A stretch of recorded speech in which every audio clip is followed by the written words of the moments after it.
I was Africa's most successful female tech CEO. I had everything: money, power, respect. He was a homeless man, forgotten by the world, living under a bridge. I walked up to him in front of a crowd of strangers and asked him to marry me. Everyone thought I was insane.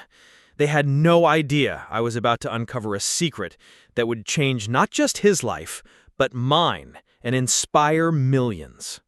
The crowd outside the City Foods supermarket stood frozen like mannequins. A pearl-white Bentley, sleek and silent as a phantom, had just pulled up on the dusty roadside. In this part of Lagos, a bicycle turning heads was an event. A Bentley was an alien spacecraft. No one expected what came next. The door opened, and I stepped out. I felt the collective gasp before I heard it. I was dressed for a board meeting, not a grocery run. An elegant, cream-colored jumpsuit, heels that clicked with a confidence I didn't always feel, and a presence that, I've been told, tends to turn heads. My name is Aliyah Adebayo, and yes, people knew me. I wasn't just any woman. I was the Aliyah Adebayo, the billionaire founder and CEO of Omnitech, the so-called software queen of Africa. My face had been on the cover of Forbes, my story taught in business schools. I was the woman every mother prayed their daughters would become. But today, I wasn't there to give an interview or sign a deal. My focus was singular. I was walking straight toward a man sitting on the sidewalk, huddled against a stack of empty crates. He was a ghost of a person, draped in a tattered brown coat over a faded shirt that hadn't seen soap in months. His beard was a wild, tangled forest, his hair a chaotic testament to years of neglect. A ragged black bag, holding what I assumed was his entire world, hung from his shoulder. He looked up as my shadow fell over him, his eyes filled with a weary confusion. No one ever approached him, especially not someone like me. I stopped directly in front of him. A small, nervous smile touched my lips. "Hello," I said, my voice softer than I intended. "My name is Aliyah." The man blinked slowly, as if processing a foreign language. "Daniel," he rasped, his voice rough with disuse. "Daniel Okoro." And then, as the silent, watching crowd leaned in, their phones already emerging, I did the unthinkable. I took a deep breath, my heart hammering against my ribs like a trapped bird. This was madness, pure, unadulterated madness, but it was a madness driven by an instinct so powerful I could no longer ignore it. "I've seen you here before," I began, my voice gaining a bit of strength. "I've heard you too. Sometimes when you talk to yourself, you don't talk like a broken man. You speak like a scholar. You murmur about data architecture and market volatility, like someone who once lived and breathed that world. I don't know who you are or where you're from." I paused, looking directly into his tired, intelligent eyes. "I believe you just need a second chance." I took another breath, steadying myself for the leap. "So, I am asking you something completely crazy. Daniel Okoro, will you marry me?" A profound silence fell over the street. It was so quiet I could hear the hum of the supermarket's generators. Daniel's mouth parted in sheer disbelief. He shook his head slightly, a small involuntary motion, as if trying to dislodge a waking dream. Then a sad, knowing smile touched his lips. It was the smile of a man who had seen the best and worst of the world and was surprised by nothing. He said, slowly and deliberately, each word carrying the weight of his forgotten life, "If you really mean that, go inside that supermarket, buy a ring, come back, Kneel down and ask me again, like you mean it." A wave of shocked gasps erupted from the onlookers. I heard whispers. "Is she insane? Who says no to a billionaire?" They saw it as rejection. I saw it as the first sign I was right. He wasn't asking for a handout. He was asking for sincerity. He was testing me. He was demanding dignity. I didn't flinch. I gave him a small, respectful nod. I turned, my heels clicking with renewed purpose, and walked calmly into the bright, air-conditioned chaos of the City Foods supermarket.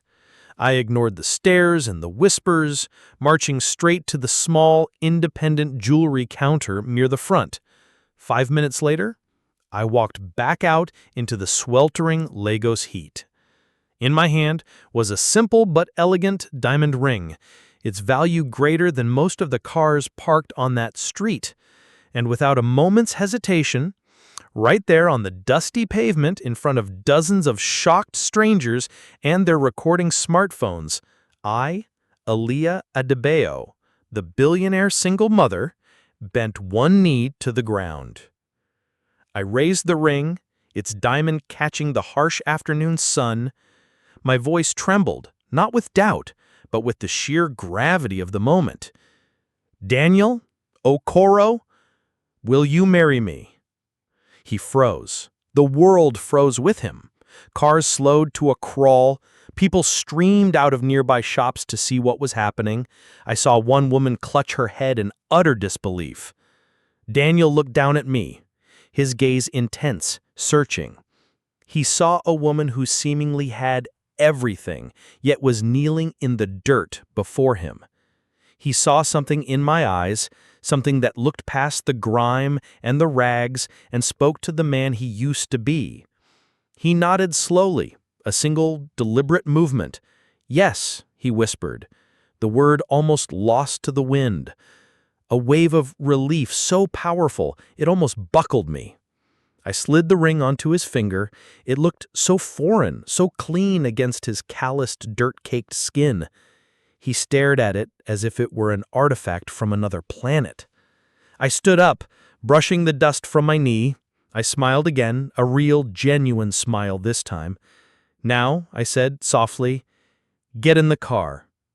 He hesitated, his gaze dropping to his own muddy trousers, his torn shirt, his crusted fingernails. I'll stain your seats," he mumbled, his shame a palpable thing. "I don't care about the seats," I said, my voice firm but gentle.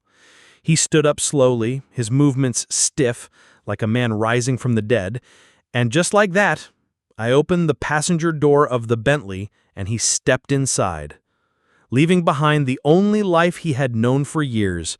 As I closed the door and walked around to the driver's side, I knew one thing for certain.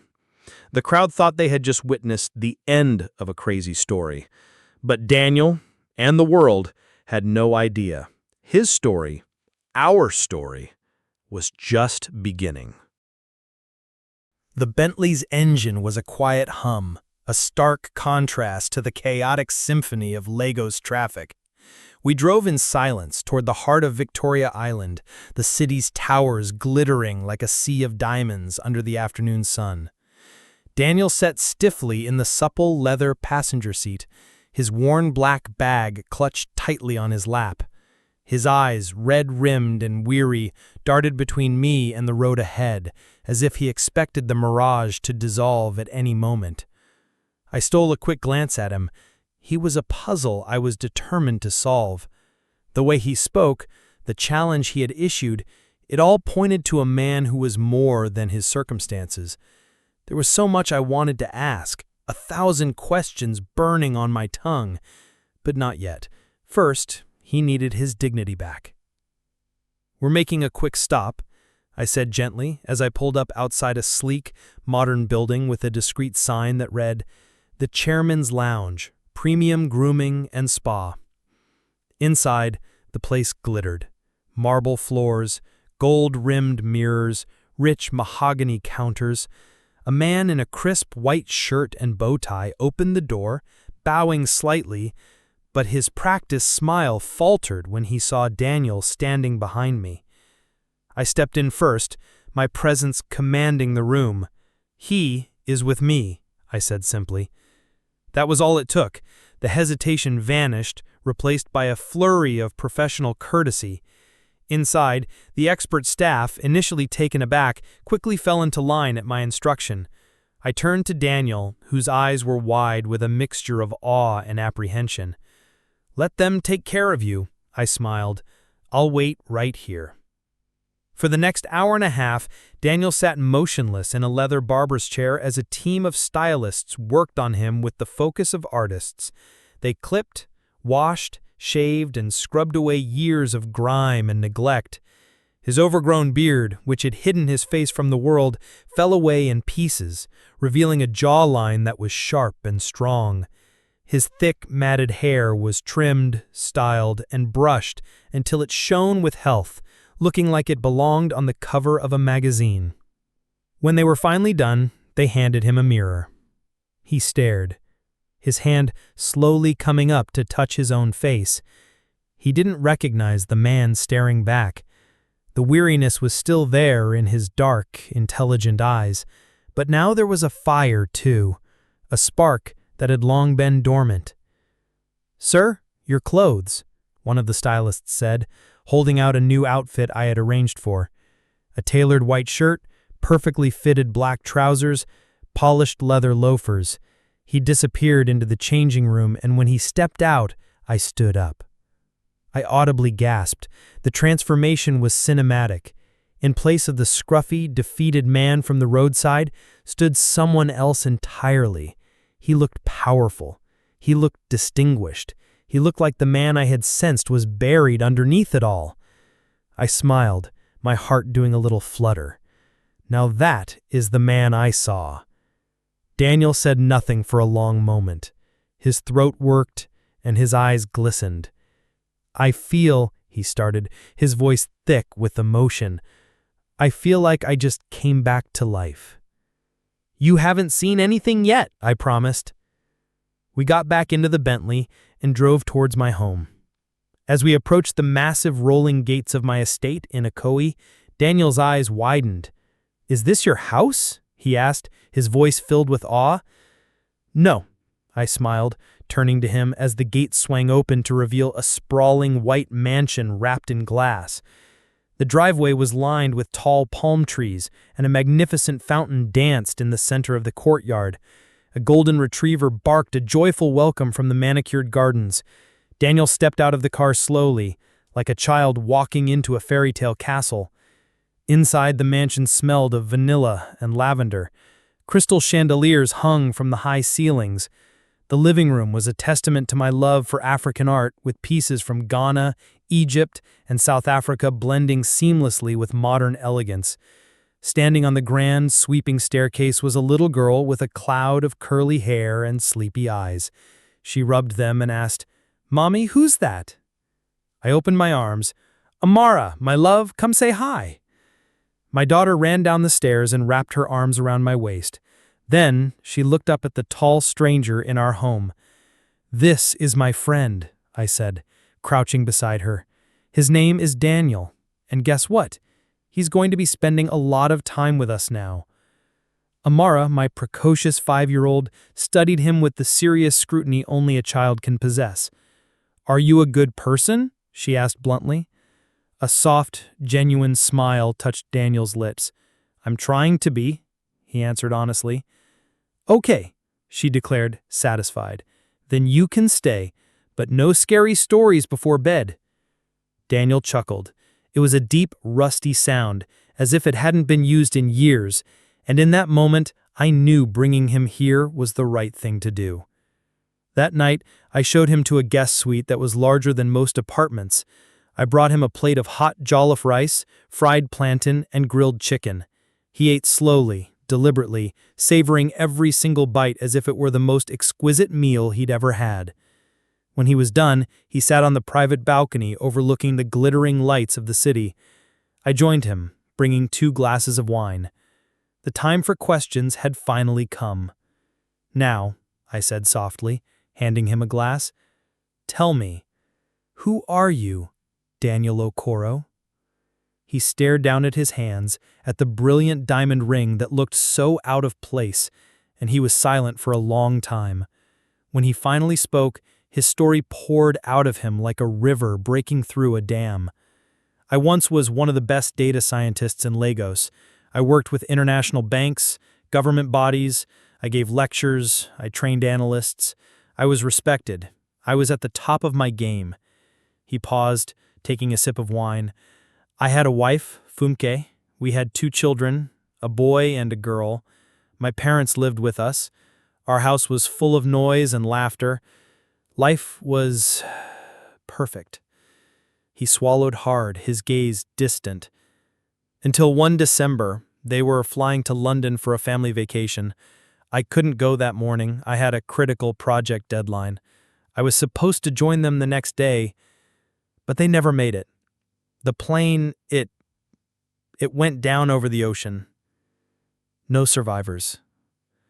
My own eyes welled with tears, my heart aching with a familiar pain. I lost everything in a single day, he whispered, the words raw and bleeding with grief.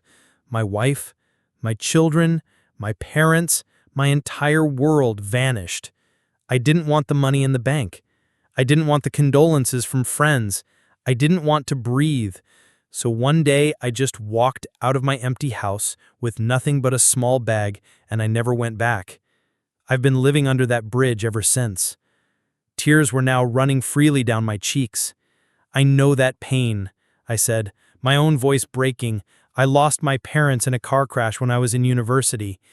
And then my husband, Amara's father, he disappeared when she was just 2. He went on a business trip and never came back.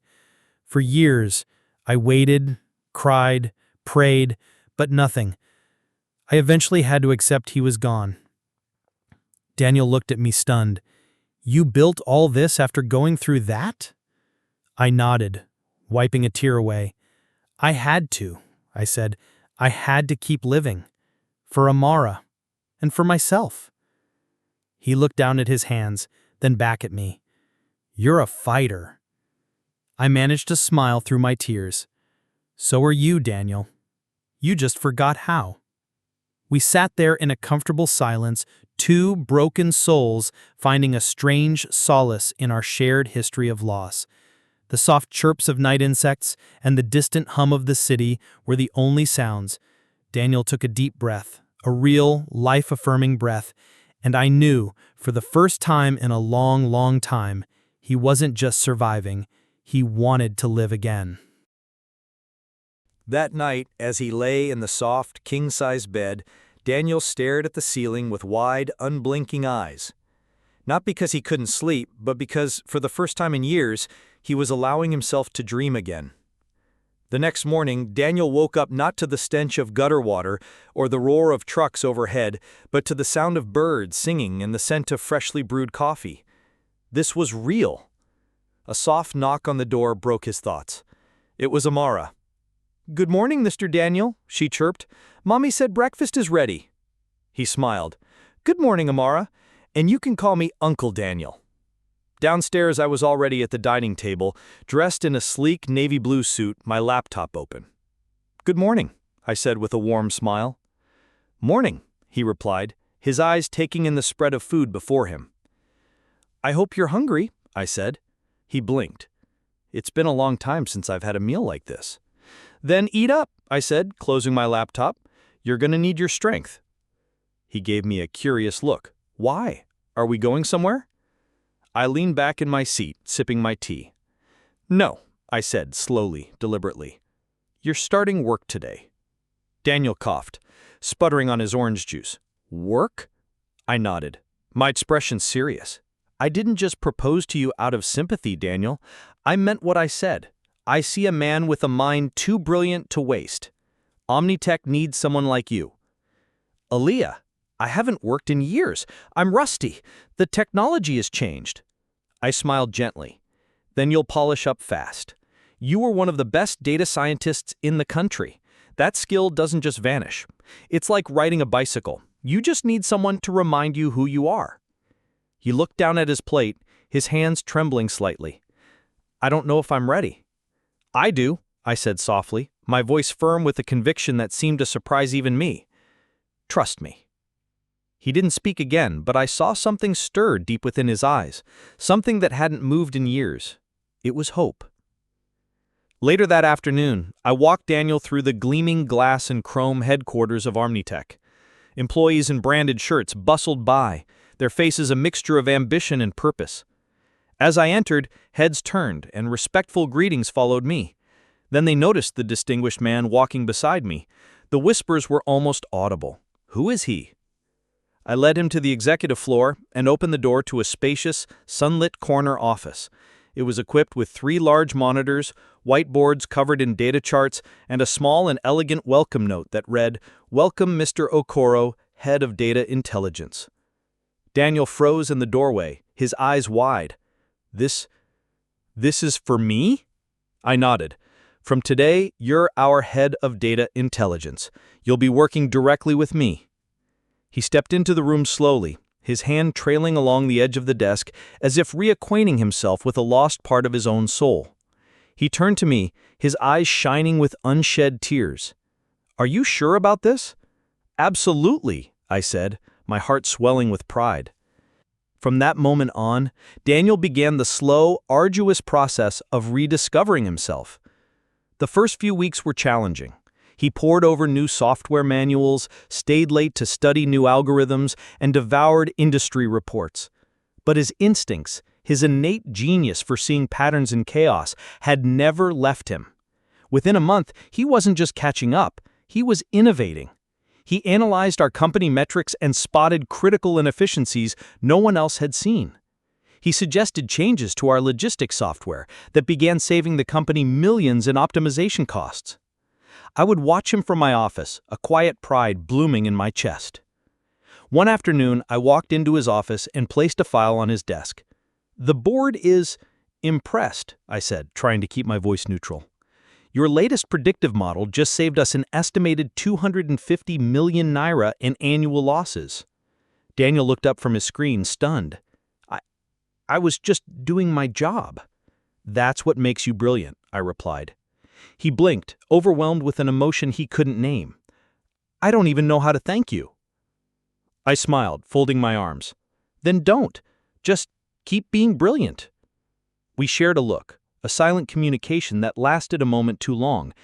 It was a look of mutual respect, of shared history, and of a quiet, growing warmth that neither of us had felt in a long time. Weeks turned into months. Daniel was no longer just surviving, he was thriving. He was leading data teams, mentoring young analysts, and had even started giving keynote speeches at tech conferences. The hollow, haunted look in his eyes was replaced with the bright fire of purpose. And as for me, something had changed too. I found myself laughing more, delegating more at work, and leaving the office at a reasonable hour. Our evenings were spent on the balcony, me, Daniel, and Amara, talking, laughing, and simply being a family. One night, as a gentle rain pattered against the windows and the lights of Lagos glowed in the distance, I looked at him. "Why did you say yes that day, Daniel, at the supermarket?" He chuckled, a sound that was now familiar and warm. "Honestly, I thought you were completely insane, and I wanted to see how far you would take the madness. I never, ever thought you would actually kneel." "And now?" I asked softly.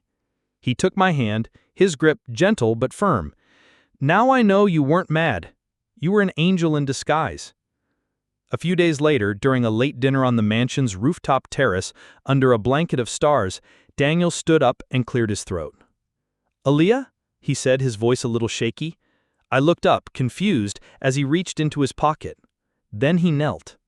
Amara gasped. The 2 household staff standing by the door froze. Daniel held up a shining, magnificent platinum ring, one that put the simple supermarket ring to shame. "I didn't believe in anything when you found me, Aaliyah," he began, his voice trembling with emotion. "But you made me believe again. You gave me my life back. You gave me a reason to be a father again, to love again." He looked directly into my eyes. "Now I want to do this the right way. Aaliyah Adebayo, Will you marry me? Tears filled my eyes, spilling down my cheeks. Yes, I whispered, smiling through the happy tears. Yes, 1,000 times yes. 2 months later, we had the most extravagant, joyful wedding Lagos had seen in years. Dignitaries, celebrities, and tech giants flew in from around the world. The media called it a love story for the ages. But this wasn't the end. It was only the beginning. 3 years had passed since the day I knelt on that dusty roadside. The world had watched our story with fascination. To them, it was a fairy tale. To us, it was just peace. Daniel, now the co-CEO of Omnitech, had, alongside my own visionary guidance, transformed the company into a Pan-African powerhouse. But as the world cheered our professional success, something even greater was happening behind the scenes. Something tender, sacred, and filled with a joy I thought I would never know again. I was pregnant. The moment I saw the positive test, I broke down and cried, not with fear, but with overwhelming gratitude. Amara, my bright, wonderful daughter, was now 7, and soon there would be another child, a second chance at a family I thought was lost to me forever. 2 months later, our son was born. We named him Samuel, a name that means God has heard. When I held him in my arms for the first time, a part of my heart that had been broken for years finally healed.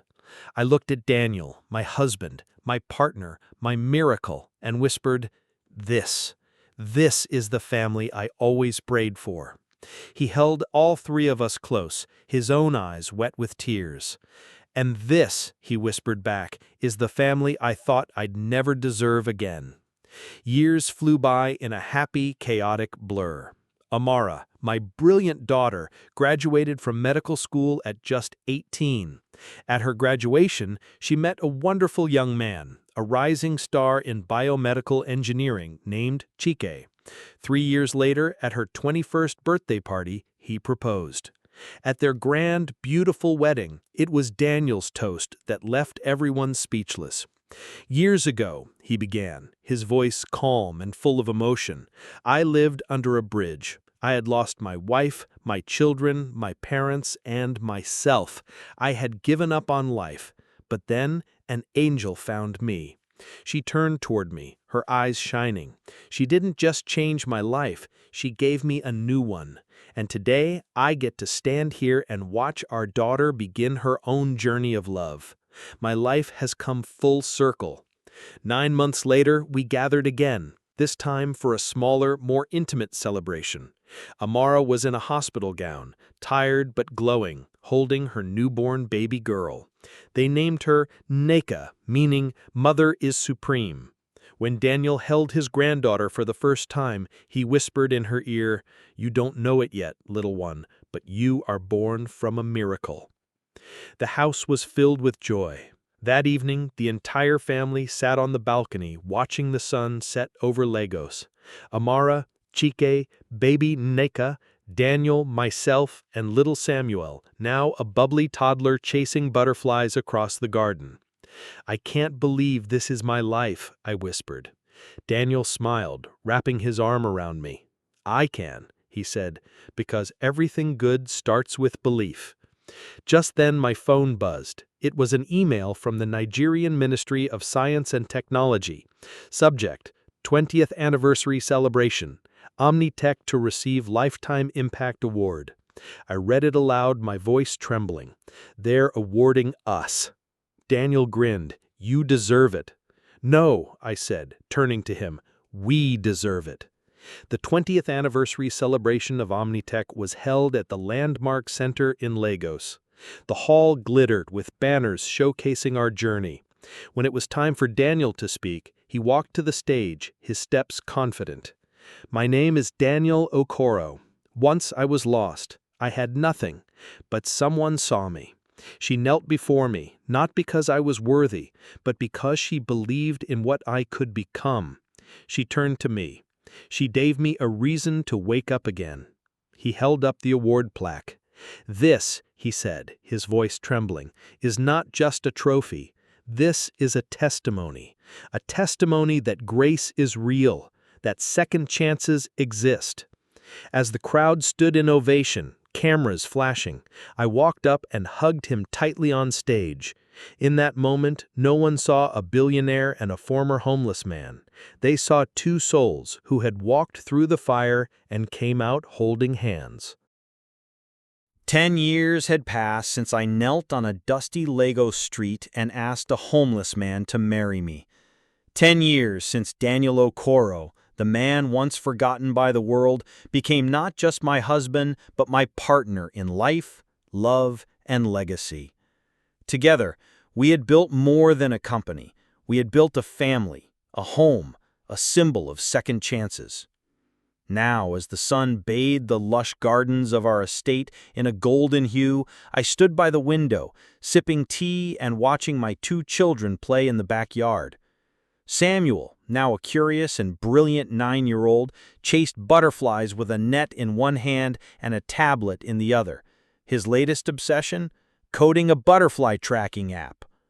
Beside him, little Neka, Amara's daughter, giggled as she ran barefoot through the grass. Behind them stood Daniel, older now, silver streaks in his beard, but stronger than ever, tending to the roses with care. This simple, quiet joy was everything I had once cried for, everything I had prayed for, everything I now held close. But beneath the peace, a new dream had begun to stir in my heart. That evening, after dinner, I gathered the family in the living room. Amara and Shike sat on the couch with a Neka between them. Daniel settled beside me, our hands intertwined. "I have something I want to share," I said, my tone gentle but firm. Everyone turned to me. "I've been thinking. It's time to do more." Shike leaned forward. "More?" I nodded. Omnitech has transformed businesses. We've helped governments, hospitals, schools. But now I want to create something for people like Daniel once was. Daniel's brows rose slightly. "I want to launch the Okoro Foundation," I said, turning to him. "A place that gives second chances, that finds the forgotten and reminds them they're not useless, that trains and employs the homeless, widows, and orphans with skills in tech, design, and business, that tells them you can still rise." Daniel stared at me, moved beyond words. Amara clapped slowly. "Mom, that's beautiful."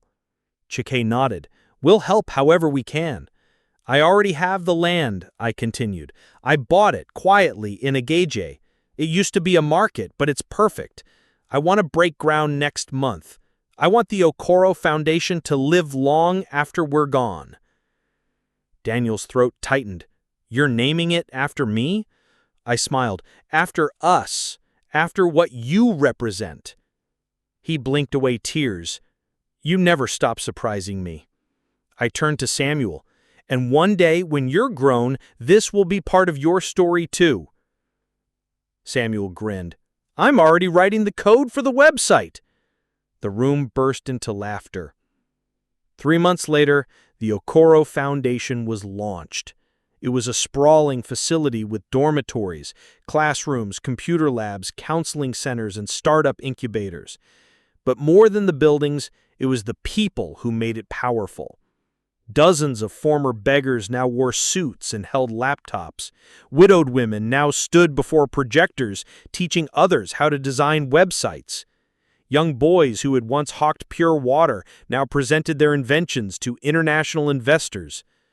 And every plaque, every classroom carried a line that became their slogan: "Your story isn't over yet." At the ribbon-cutting ceremony, I stood before the crowd, my voice steady. I said, "This place is not charity, it's justice.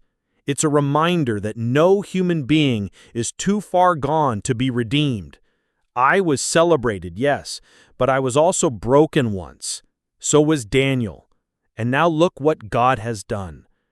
As thunderous applause filled the air, Daniel stepped forward to add, "When I lost my wife, my children, my parents, I lost myself. But then Alia gave me a reason to live again. That's what this foundation is about, giving people a reason. That night, as the foundation's lights twinkled across the city skyline, Daniel and I stood on the rooftop of the new building, holding hands. "I'm proud of you," Daniel said. I turned to him. "I'm proud of us." He nodded. "You know, sometimes I think about that day outside City Foods. I still wonder what made you stop." I looked up at the stars. "You know what I saw that day?" Daniel raised a brow. "I saw someone who knew pain, but refused to let it take his mind. You talked like a man who still had brilliance inside of him. I saw a broken king, and I knew I was looking at someone God wasn't finished with." Daniel smiled. "And you thought I was crazy." "I still am," I laughed. "But it worked." We stood in silence for a moment. Then Daniel spoke again. "Alia, do you regret any of it?" I turned to him. "I regret not meeting you sooner."